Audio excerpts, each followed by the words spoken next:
Hi అండి. ఓణంకి 3 days holidays వచ్చాయని Tamil Nadu trip ఏసామండి. బయటకనేసరికి వీళ్ళిద్దరికీ ఎక్సైట్‌మెంట్ ఎక్కువైపోయింది. మాకన్నా ముందు వాళ్ళే నడిచేశారు. కేరళలో ఓణంకి రిలీజియన్స్‌తో సంబంధం లేకుండా అదొక కల్చరల్ ఫెస్టివల్‌లా అందరూ చేసుకుంటారండి. చర్చెస్‌లో కూడా చేసుకుంటారు.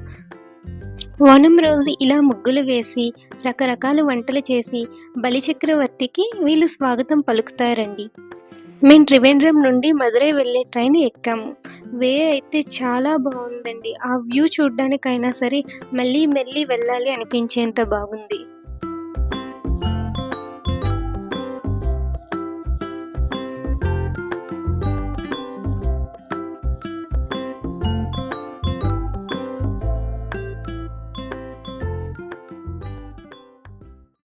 6:30 గంటల ప్రయాణం తరువాత మదురై రీచ్ అయ్యాం.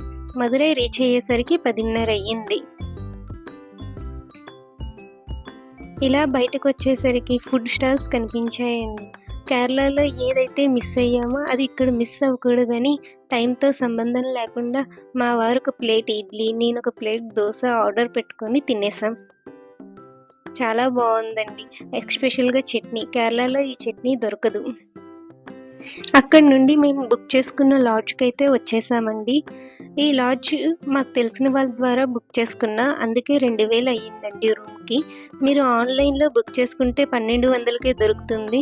సో, అన్ని సార్లు తెలిసిన వాళ్ళని నమ్ముకోవడం మంచిది కాదు. ఫైనల్లీ రూమ్‌కొచ్చేసి రెస్ట్ తీసుకొని ఎర్లీ మార్నింగ్ 6 అయ్యేసరికి మేము రెడీగా ఉన్నామండి దర్శనంకి వెళ్ళాలని. కానీ ఆ తెలిసిన వాళ్ళు వస్తారని వెయిట్ చేసాం 7:30 వరకు. ఆయనొచ్చారు. ఇంకా ఆటోలో మేమైతే గుడికి స్టార్ట్ అయ్యాం. 7:30 అయ్యేసరికి ఇక్కడ ఏ షాపులు తీయలేదండి. మొత్తం అంతా క్లోజ్డ్‌గానే ఉంది. మధుర మీనాక్షి టెంపుల్ 4 వైపులు ఒకేలా ఉంటుందండి. మేమైతే వెస్ట్ సైడ్ వచ్చాము. దర్శనం చాలా బాగా అయ్యింది. దర్శనం అయిందో లేదో ఈ పిల్లలు బొమ్మల మీద పడ్డారు. సరే చిన్నదానికొకటి, పెద్దదానికొకటి కొనేసి అలా చూసా షాప్ మొత్తం. అంతా ఇత్తడి సామాన్లే. చాలా బాగున్నదండి. రేట్లు కూడా పర్వాలేదు. రీజనబుల్‌గానే ఉన్నాయి. అలా తెలిసిన వారి వల్ల దర్శనం అయితే చాలా బాగా అయ్యిందండి. చాలాసేపు అమ్మవారిని చూడడం అయ్యింది. అది కూడా దగ్గర నుంచి చూడడం అయ్యింది. మార్నింగ్ నుండి ఫుడ్ ఏమీ లేకపోవడం వల్ల కొంచెం కొబ్బరి నీళ్ళు తాగామండి. దర్శనం అయ్యి బయటకొచ్చేసరికి 10:30 అవ్వడంతో ఇంకా కొబ్బరి నీళ్ళతో సరిపెట్టుకొని రూమ్‌కైతే వచ్చేసాం. దర్శనం అయ్యి రూమ్‌కొచ్చేసాం. మదురై వచ్చామంటే జిగర్తండా రుచి చూడాల్సిందే అన్నారని 2 పార్సెల్ చేయించుకొని రూమ్‌కి తెచ్చేసి తింటున్నాం.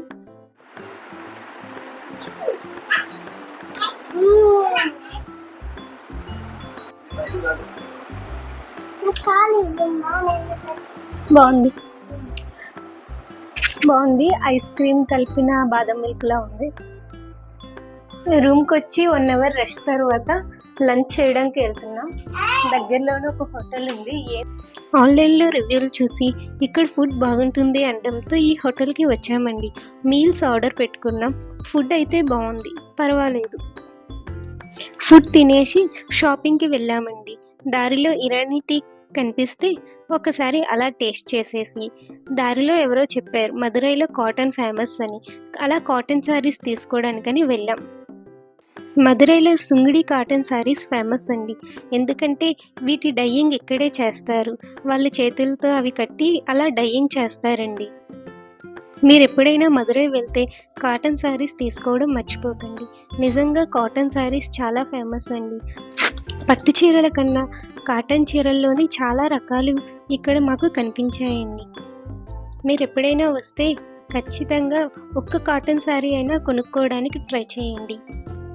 మా నెక్స్ట్ ట్రిప్ రామేశ్వరం అండి. మదురైకి బాయ్ చెప్పి రామేశ్వరంకి హాయ్ చెప్పే టైం అవ్వడంతో రూమ్‌నైతే వెకేట్ చేసేసామండి. ఆ చెక్‌ఔట్ చేసే టైంలో వీళ్ళు చూడండి. డాడీ షార్కా? రిషిక ఫిష్ ఎలా క్యూట్‌గా ఉంది. మధుర మీనాక్షి టెంపుల్ నుండి బస్ స్టాప్ అయితే 7 కిలోమీటర్స్ డిస్టెన్స్ ఉందండి. ఇక్కడ ఆటో వాళ్ళైతే చాలా ఎక్కువ రేట్లు చెప్తున్నారండి. సో ఊబర్‌లోనో, ఓలాలోనో బుక్ చేసుకోవడం బెస్ట్. మదురై బస్ స్టాప్ చాలా పెద్దదండి. ప్రతి పిల్లర్ దగ్గర ఒక లేడీ కూర్చొని పువ్వులు అమ్ముతున్నారండి. మీరే వీడియోలో చూడండి. ప్రతి పిల్లర్ దగ్గర ఒకరు పువ్వులు మాల కడుతూ అమ్ముతూనే కనిపిస్తున్నారు.